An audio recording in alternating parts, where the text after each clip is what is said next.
bienvenue sur Boop Boop, le podcast sur l'allaitement qui va faire, nous espérons, du bruit. Moi c'est Hélène, pharmacienne. Et moi je suis Cassandre, médecin généraliste. Nous sommes de plus en plus nombreuses à allaiter nos petits cœurs sur des durées plus longues qu'avant. Si toi aussi, tu t'es embarqué dans cette aventure, si tu souhaites allaiter ou aider une personne qui allaite ou voudrait allaiter, ce podcast est fait pour toi. Tu y trouveras des conseils pratiques, des partages d'expériences, des témoignages, des séances de sophrologie, de relaxation ou encore de la rééducation du périnée. Oui, à écouter lors des tétés ou pas, le tout à travers notre regard de maman et de professionnels de santé.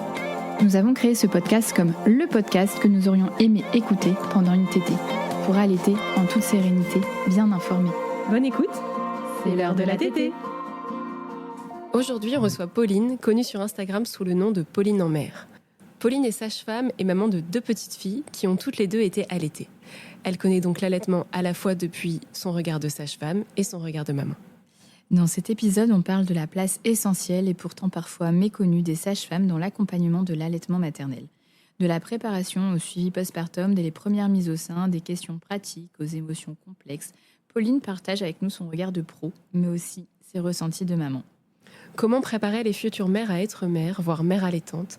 Comment soutenir les mères dès les premiers jours? Quelle place laisse-t-on aux sages-femmes pour le faire? Et comment le vécu personnel peut-il nourrir la pratique professionnelle sans tout mélanger?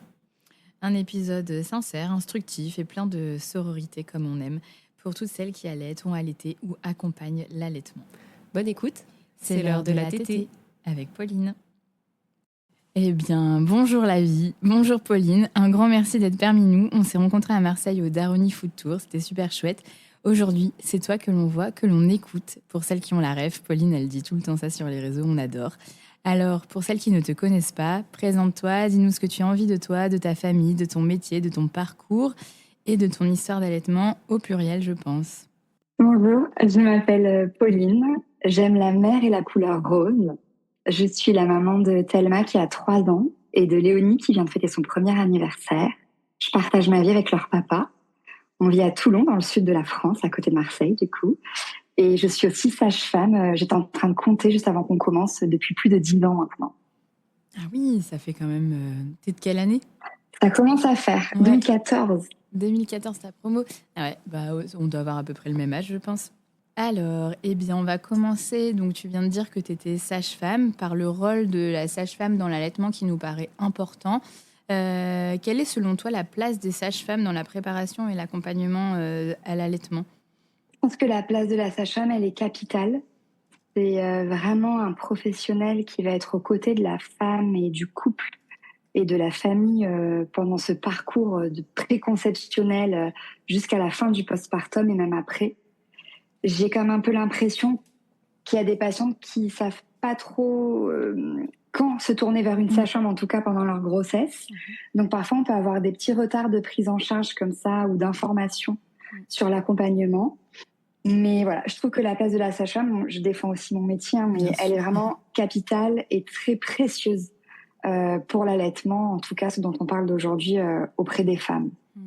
Et comment se déroule du coup la préparation à l'allaitement dans ton cabinet? Au cabinet, je rencontre les patientes déjà pendant la grossesse. Donc, c'est un sujet qu'on peut aborder au fil des mois avant de commencer la préparation à la naissance et même en période préconceptionnelle. Et c'est un sujet qu'on va aborder au entretien prénatal, donc au moment où on fait un petit peu plus le point avec le couple et la famille. Et on aborde ça pendant le sujet de l'allaitement, pendant un cours de préparation à la naissance d'1h30 à peu près. Et c'est quelque chose qu'on pourra revoir ensemble lors des consultations, lors des visites à domicile aussi, et lors de l'entretien postnatal ou de séances postnatales où on rassemble en général des mères allaitantes pour échanger autour de l'allaitement qui commence chez elles en tout cas. Ok. Est-ce que tu trouves que le rôle de sage-femme est bien reconnu dans le système de soins actuel ? Alors, j'ai pas envie d'être pessimiste parce que c'est pas mon profil d'être quelqu'un de pessimiste, mais je trouve que mon métier, il est pas encore assez bien reconnu dans le système de soins. Je rencontre beaucoup de patientes qui arrivent, à 32, 34 semaines d'aménorrhée pour commencer une préparation à la naissance ou pour rencontrer une sage-femme. Là où il y a d'autres patientes qui arrivent en préconceptionnel et qu'on accompagne vraiment sur tout le projet de la parentalité en général. Donc, je pense que mon métier, il n'est pas encore assez reconnu, en tout cas, qu'on peut faire encore beaucoup de choses pour promouvoir l'accompagnement par la sage-femme dans la maternité. Oui, puis après, je pense que votre pratique, elle n'est pas homogène aussi partout Mm, sur le territoire oui, et que du coup, ben, c'est vrai que des fois, on ne peut pas aller voir avant la sage-femme ou on ne prend pas le temps. On ne sait pas aussi qu'on peut aller voir la sage-femme avant de concevoir ou dès le début de la grossesse pour un suivi. Mais voilà. il y a un manque d'information, c'est vrai, Mm. parce que il y a des patientes qui savent pas, en fait, tant qu'elles n'ont pas encore eu un parcours de maternité, le rôle de la sage-femme, elles le connaissent pas encore. Donc, c'est vrai que ça peut créer des inégalités versus d'autres patientes qui sont suivies en gynéco par déjà des Ouais, voilà. sages-femmes. C'est vrai qu'il y a cet écart-là qui peut exister, oui. Du coup, toi, qu'est-ce que tu pourrais conseiller aux futures mamans ou aux mamans déjà, mais qui voudraient un prochain enfant, qui nous écoutent et pour pouvoir avoir un premier contact ou une préparation à l'allaitement digne de ce nom? Je conseillerais aux futures mères ou aux mères de s'écouter elles-mêmes d'abord sur leur envie d'allaiter ou non, ou de tirer à l'été ou non. Et après, de rencontrer une sage-femme le plus tôt possible. De rencontrer aussi une consultante en lactation, c'est vraiment très précieux, cette profession-là aussi. De s'entourer de personnes bienveillantes et qui travaillent ensemble. Parce qu'en aucun cas, on vient opposer des professionnels entre eux. Au contraire, on vient vraiment créer une équipe de pros pour soutenir l'allaitement, la mère allaitante, son bébé, le foyer. Et vraiment s'entourer de bonnes personnes, en tout cas, et d'écouter la petite voix qu'on a au fond de nous aussi sur nos émotions et nos envies d'allaiter ou non. C'est vrai, c'est beau ce que tu dis. Ah bah écoute, merci. Et donc toi, tu suis des mamans allaitantes. Oui. Et quelles difficultés rencontres-tu le plus souvent chez les jeunes mamans? La première difficulté que je rencontre chez les jeunes mamans, je crois que c'est l'isolement. Parce que nos modes de vie, c'est vrai qu'ils ont changé par rapport à il y a très longtemps. Mais souvent, la majorité des femmes, elles se retrouvent allaitantes alors qu'elles ont rarement vu d'autres mères allaiter, avant elles en tout cas. Et puis une fois que le congé paternité est terminé, que les premières semaines sont passées, en tout cas sur le postpartum, elles se retrouvent souvent seules à la maison. Donc vraiment, je dirais que c'est ça, c'est l'isolement. Et aussi, sur l'allaitement, la difficulté que je rencontre, c'est la durée du congé maternité. Parce que l'Organisation mondiale de la santé, elle recommande quand même d'allaiter de façon exclusive les enfants jusqu'à 6 mois. Mais le congé maternité, il fait pas 6 mois. Donc, les mères, elles se retrouvent en grande difficulté et précarité sur l'allaitement, en tout cas, lors de la reprise du travail. C'est vrai que je suis d'accord avec toi sur l'isolement. Enfin, je suis d'accord avec toi dans tout ce que tu dis de toute façon. Mais sur l'isolement, parce que on aime bien dire de voir des femmes qui allaitent pour pouvoir comprendre l'allaitement et s'informer sur l'allaitement. Mais c'est vrai que quand les mamans elles sont toutes seules, c'est difficile d'avoir des contacts, etc. Et c'est vrai que avoir son village et avoir d'autres mamans allaitantes autour de soi, je pense que c'est une bonne idée. Oui, et puis surtout, tu vois, on parlait de la durée du congé mat aussi et l'attente de l'allaitement. Donc, la plupart des patientes qui reprennent le boulot à la fin du congé maternité, elles anticipent des sevrages en fait avant la reprise du travail parce qu'elles savent qu'elles n'auront pas ce temps-là. Je pense, tu vois, je discutais avec une infirmière de bloc. Enfin, elle peut pas à heure fixe tirer son lait, c'est pas vrai. Il y a des patientes qui tirent en voiture. Enfin, voilà, c'est cette difficulté-là qu'on rencontre aussi. Et au bloc, ouais. Après, il y a des tire-laits qui s'arrêtent, nomades qui s'arrêtent quand t'as plus de lait ou tu mets un timer et ça marche bien. Mais c'est vrai que, ouais, au bloc, c'est quand même compliqué quand un bloc dure plus de 6 heures. Tu sais pas quand il finit. Ouais. Il y a des professions où ça tu peux paraît pas pas l'enlever, adapté, tu vois. mais du coup, c'est pas juste. Et puis aussi, il y a les attentes de la société sur la mère et les idées reçues qui impactent vraiment l'allaitement, en tout cas chez les patientes, ça c'est sûr. Et alors, on avait aussi envie d'aborder un peu ton expérience personnelle. Nous, ça a été notre cas toutes les deux en tant que pharmacienne et médecin. Nos allaitements personnels ont modifié nos pratiques professionnelles. Moi, j'ai eu un DU, Cassandre, elle prend plus que des nouveaux patients si la femme allaite. Non, on n'a pas le droit de dire ça. Je prends plus de nouveaux patients, mais si. Hein. S'il y a un bébé dans l'histoire, ça aide un peu. Est-ce que toi, donc tu es devenue sage-femme avant d'être mère, aujourd'hui tu es mère et tu as été mère mère allaitante. Est-ce que ton expérience personnelle d'allaitement a influencé ou influence aujourd'hui ta manière d'accompagner les patientes ? Je pense que le fait de devenir mère et de vivre dans ma chair ce que d'autres mères peuvent vivre, ce serait malhonnête de dire que ça influe pas mon activité professionnelle. En tout cas, je veux dire par là qu'une patiente veuille allaiter ou non, ça changera rien pour moi personnellement. Après, voilà, une patiente qui désire allaiter, c'est vrai que je vais être à 1000% à côté d'elle, à l'accompagner dans ce qu'elle a envie de faire en tout cas. Et du coup, je suis sur liste d'attente pour le DU d'allaitement en tout cas aussi. C'est vrai que j'ai eu envie de développer ce côté-là de mon activité. Donc ça m'ouvre aussi d'autres portes, d'autres formations. Et ça me donne envie aussi de prioriser l'allaitement au sein de mon cabinet, ça c'est vrai. Toi, tu as allaité tes 2 enfants. Oui. Il y a eu des différences entre tes 2 allaitements ? Enfin, évidemment, mais quelles ont été les différences entre les 2 allaitements plutôt ? Ouais. Le premier allaitement, je crois que j'avais très peur que ça ne fonctionne pas. J'avais peur d'être sage-femme, de vouloir allaiter, que ça ne fonctionne pas. En tête, je pense à ça. Et d'autant plus que j'ai eu une hémorragie de la délivrance après mon premier accouchement. Donc, heureusement que j'étais sage-femme d'un côté parce que je savais que ma montée de lait allait finir par arriver. Je savais déjà où aller chercher des ressources et quoi faire pour ce premier contact, ces premières tétées en tout cas, un petit peu décousues avec mon bébé. Donc ça a commencé comme ça. J'ai connu aussi les crevasses sur mon premier allaitement. Et puis, quand j'ai repris le travail à ces 5 mois, là, j'ai vu une grande baisse de lactation. Donc, je suis passée en allaitement mixte à ces 6 mois et j'ai arrêté à ces 9 mois. Pour mon deuxième allaitement, j'avais envie vraiment d'allaiter beaucoup plus longtemps. Et donc, j'ai allaité de façon exclusive jusqu'à son premier anniversaire. Et là, j'étais trop contente. J'ai connu crevasse, mastite aussi, c'est vrai. Et j'ai connu du coup là avec Léonie la grève de tétée. Donc, on a eu une grève de tétée. J'ai ressorti mon tire-lait. Voilà, je disais que j'étais partie en croisade avec mon tire-lait.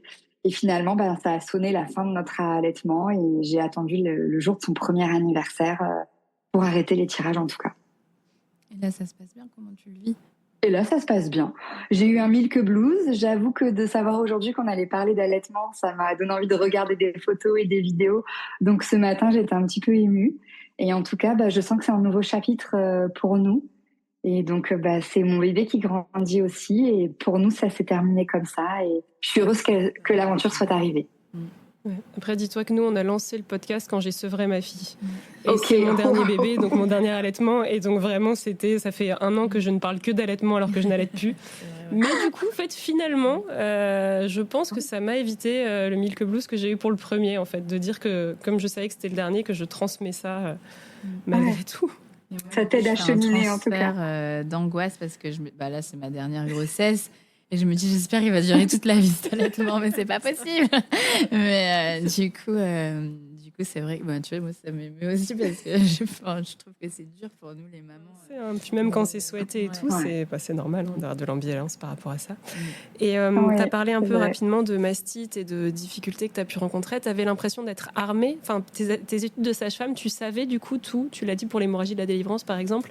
Est-ce que tu avais l'impression de, entre guillemets, on ne peut pas tout savoir sur l'allaitement, mais d'être suffisamment bien formée, ou alors tu as eu besoin de te renseigner, de consulter par rapport aux problèmes que tu as pu rencontrer?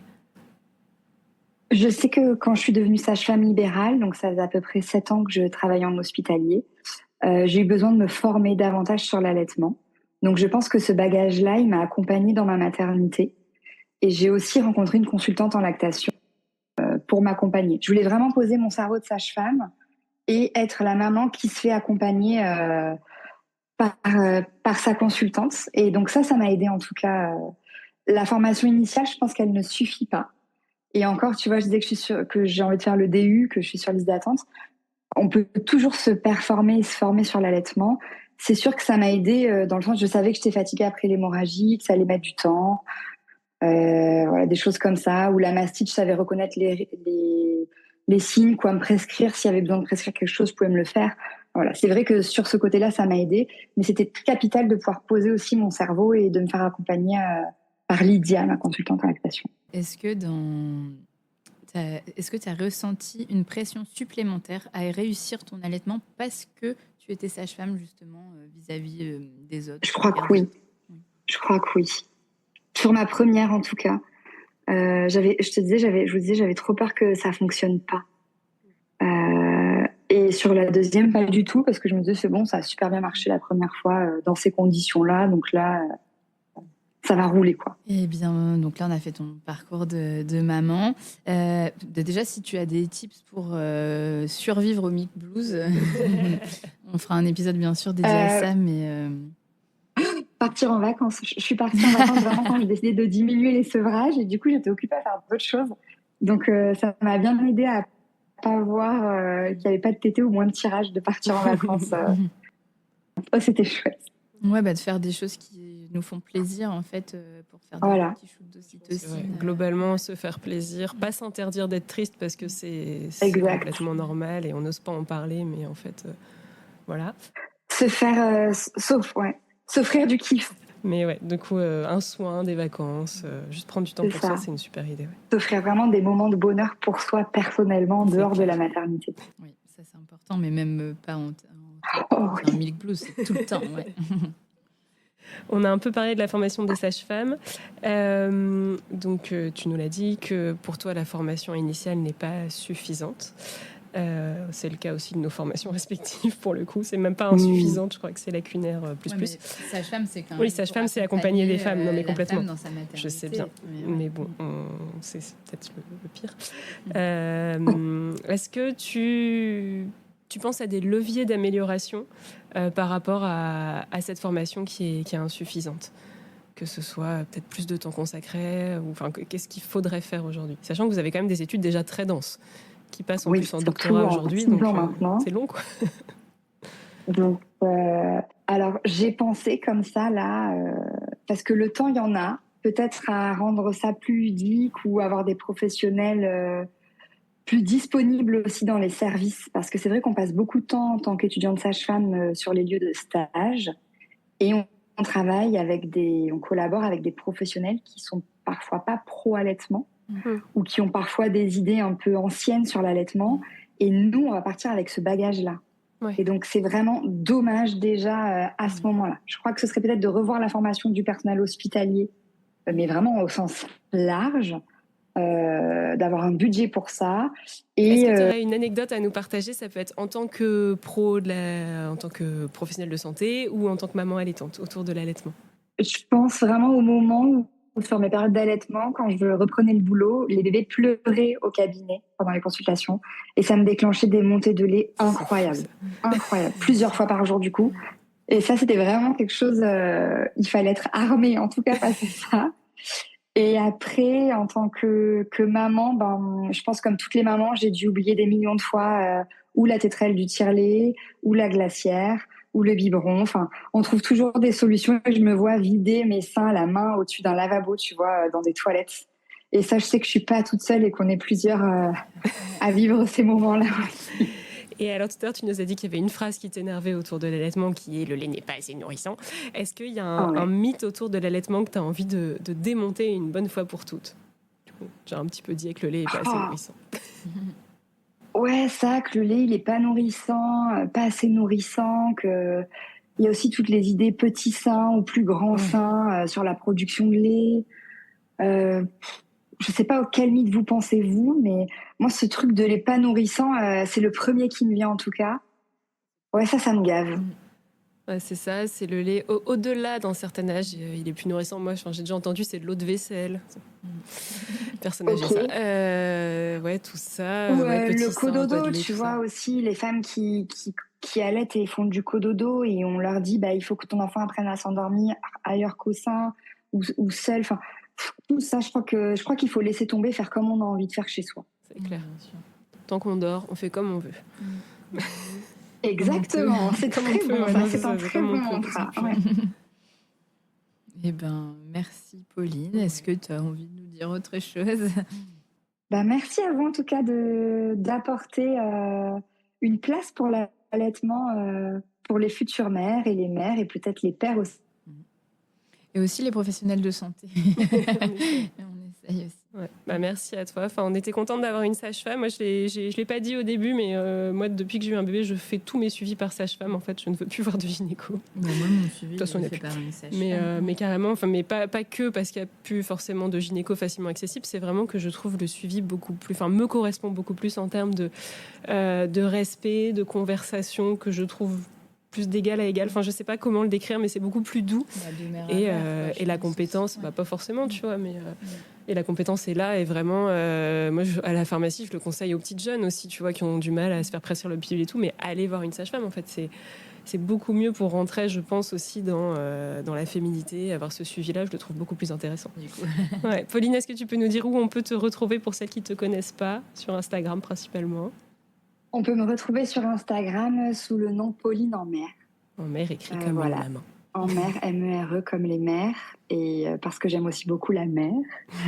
Et voilà, j'essaie d'y partager mon quotidien déculpabilisant et avec toute bienveillance en tout cas. Et merci à toutes les mères et les femmes avec qui j'échange quotidiennement via ce réseau-là. Ouais, tu le fais superbement bien. C'est vrai que des fois, là, j'ai des insomnies de grossesse. Voilà, je scrolle mon écran et je te vois. Vous n'êtes pas seule et tout. Enfin, je trouve ça trop beau ce que tu fais.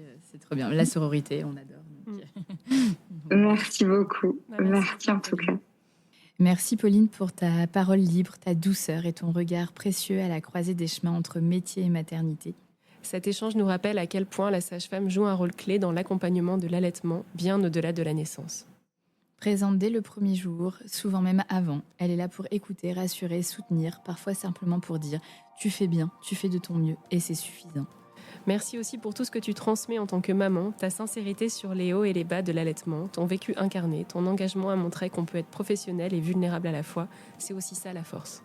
Et n'oubliez pas, l'allaitement, ce n'est pas une performance, c'est une histoire, la vôtre. C'était l'heure de la tétée.